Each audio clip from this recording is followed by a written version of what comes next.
Papa Francisco morre aos 88 anos de idade.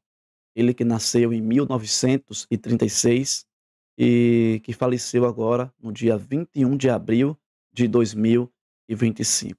Desde já, meu sentimento a todos os membros e aos irmãos católicos. Que Deus os conforte de forma especial. Eu quero compartilhar com vocês algumas informações importantes que foi publicado exatamente no site Notícia Adventista, comentário do pastor Rafael Rossi. Eu convido você a ficar até o final, porque nós sabemos que existe algumas especulações em relação a profecias, né? E temos que entender que a profecia não se trata de pessoas, e sim de reinos, poder. Então, acompanha comigo aqui essa informação importante, está no site Notícia Adventista. Olha só o que é que diz aqui, ó. O novo Papa e as profecias do Apocalipse. Como, por exemplo, eh, entender corretamente o que ocorrerá à luz da Bíblia e ter segurança nos planos divinos. Eu quero ler alguns comentários com vocês aqui. Eu não vou ler todo o texto, não vou ler toda a notícia, tá bom? Mas eu vou colocar aqui em pauta algumas questões importantes, tá bom? Alguns detalhes importantes aqui. Eu aconselho você vir aqui no site Notícia Adventista e dar uma conferida, tá bom? No que foi publicado pelo pastor Rafael Rossi. Olha só, aqui onde está grifado, diz assim, ó: o falecimento do cardeal Jorge Mário Bergoglio, o Papa Francisco, ocorrido neste 21 de abril, naturalmente alimenta especulações proféticas em círculos cristãos, sobretudo entre estudiosos da profecia de Daniel e Apocalipse. Muitos questionam se um evento dessa dimensão estaria relacionado ao cumprimento de sinais do fim. Aqui continua dizendo o seguinte: alguns recorrem à chamada teoria dos sete papas. A gente vê esse movimento por aí, né? Iniciada em 1929, sugerindo que cada pontífice teria um papel cronológico específico em Apocalipse capítulo 17. Contudo, a interpretação bíblica e profética aponta que esse capítulo não delimita a um número fixo de papas a partir do Tratado de Latrão, né, que foi em 1999, mas sim descreve poderes e reinos que atravessam séculos. A palavra de Deus ultrapassa qualquer tentativa de atribuir datas exatas para o fim do mundo ou de encaixar cada papa em supostas listas definidas. Então veja que, historicamente, o papado demonstra, eu vou grifar para que você possa acompanhar comigo, historicamente o papado demonstra continuidade institucional desde muito antes de 1929, limitada a contagem de pontífice ao século XX. Ignora períodos chaves da formação do poder político religioso de Roma, como o declínio do Império Romano e o surgimento da instituição papal como autoridade central do Ocidente. Portanto, ao abordar o falecimento do Papa Francisco, deve-se ter em vista um processo histórico em curso, não um salto profético isolado. Eu quero ler aqui, por exemplo, esse outro ponto aqui, ó, clareza, acompanha comigo aí, ó, clareza profética. Quando um pontífice falece e começa a conclave para escolher seu sucessor, é comum que cristãos de diferentes denominações perguntem se ali, se ali estaria se cumprindo alguma fase final das profecias de Daniel e Apocalipse. Vale lembrar, porém, que apontar cada novo Papa como o último costuma resultar em previsões com datas marcadas e depois desacreditadas. O que a profecia realmente questiona não é um indivíduo específico, mas o sistema que ele representa. Para que fique bem claro aí, tá bom?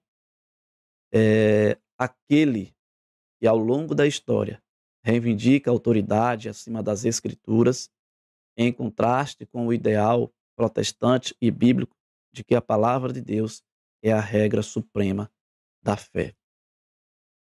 Aqui, por exemplo, eu vou ler aqui, eu quero pular para um outro ponto importante e eu convido você a ficar até o final, tá bom? Então veja que Apocalipse 17 retrata uma figura feminina, a grande prostituta, sentada sobre uma besta escarlate, símbolo de um poder religioso apóstata, em, apos- em oposição à mulher pura, de Apocalipse capítulo 12, que representa o novo fiel de Deus, o povo fiel de Deus. Na literatura bíblica, a mulher pura é a noiva de Cristo, ou seja, a verdadeira igreja, enquanto a prostituta representa um sistema que abandonou a fidelidade ao evangelho.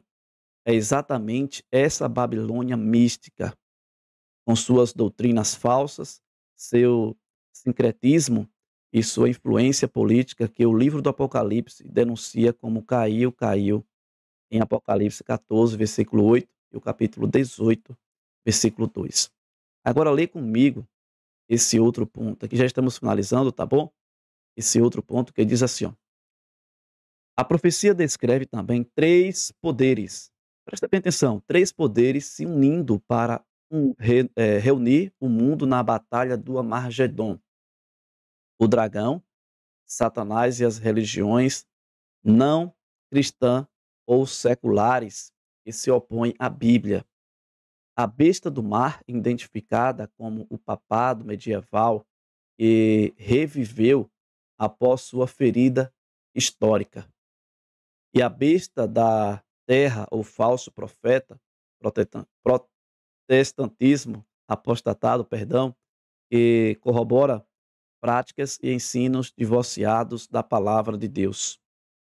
Esses enganos demoníacos, segundo Apocalipse 16, 13 a 16, culminariam num grande confronto em que sinais e prodígios sobrenaturais, tanto em religiões não cristãs quanto dentro do cristianismo, procurariam legitimar práticas contrárias à vontade divina.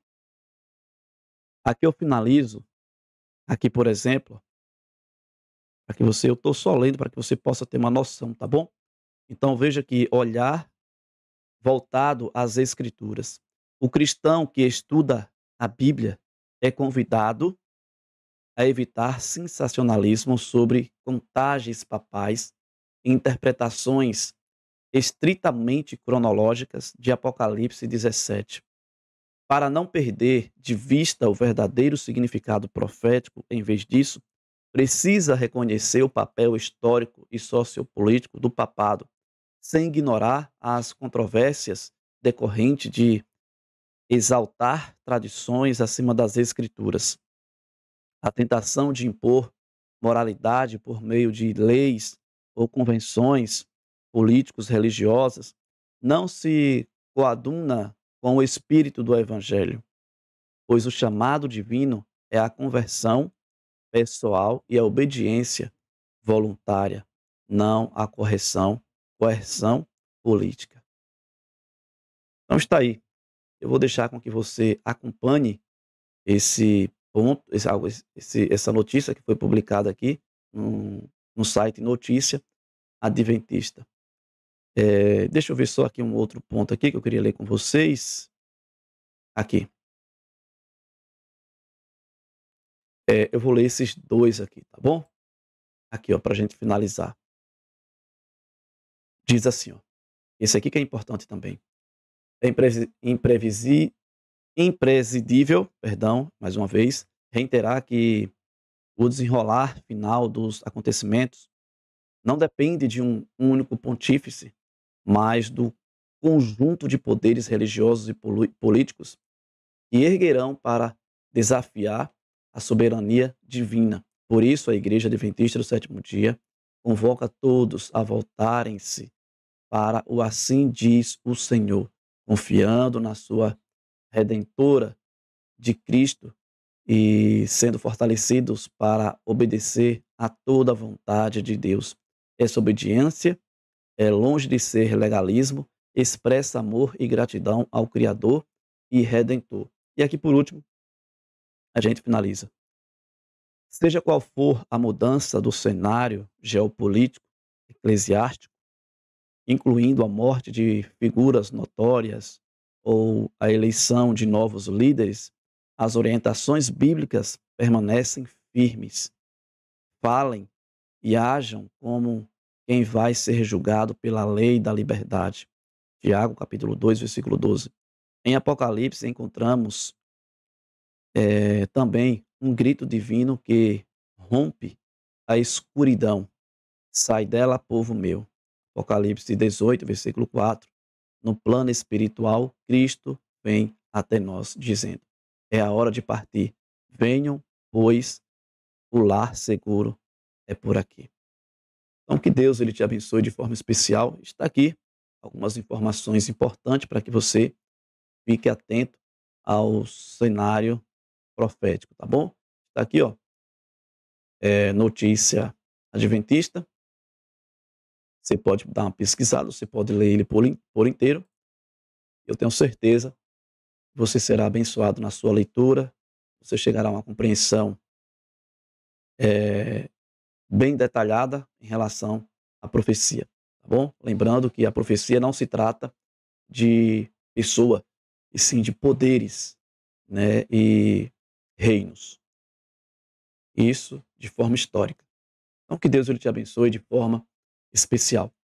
Fica aqui o meu abraço para você aí, em Cristo Jesus. E não esquece de compartilhar essas informações para que mais pessoas venham ter acesso. Que Deus ele te abençoe.